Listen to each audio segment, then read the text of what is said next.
सर्द और खुश्क मौसम में दमे के मरीज, धूल और मट्टी की एलर्जी से परेशान अफराद के लिए बेहतरीन तोहफा गुले ज़ोफ़ा। जानिए हकीम शाह नज़ीर का बताया हुआ बेहतरीन नुस्खा।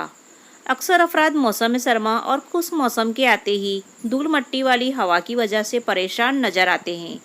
ऐसे मौसम में दमे के मरीज भी मुश्किलात से दो चार हो जाते हैं, लेकिन हर चीज़ का कोई ना कोई इलाज ज़रूर होता है। दमे की बीमारी में मुब्तला और खुश्क मौसम में मट्टी होने वाली एलर्जी से छुटकारा हासिल करने के लिए कुदरत का बेहतरीन तोहफा गुले ज़ोफ़ा आपके लिए बेहतरीन जड़ी बूटी है। इसका इस्तेमाल किस तरह करना है, आइए जानते हैं। हकीम शाह नज़ीर का बताया हुआ बेहतरीन घरेलू इलाज। दमा और मट्टी से होने वाली एलर्जी से निजात के लिए गुले ज़ोफ़ा का इस्तेमाल।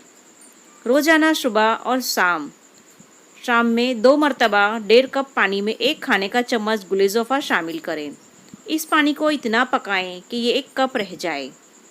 अब उसे छानकर गर्मा गर्म पी लें। गुले ज़ोफ़ा का कहवा बनाकर दिन में 2 मरतबा इस्तेमाल करने से मट्टी से होने वाली एलर्जी और सांस से जुड़े हुए तमाम ऐसे मसाइल जो सर्दी और खुश्क मौसम में पेश आते हैं दूर हो जाएंगे इंशाअल्लाह।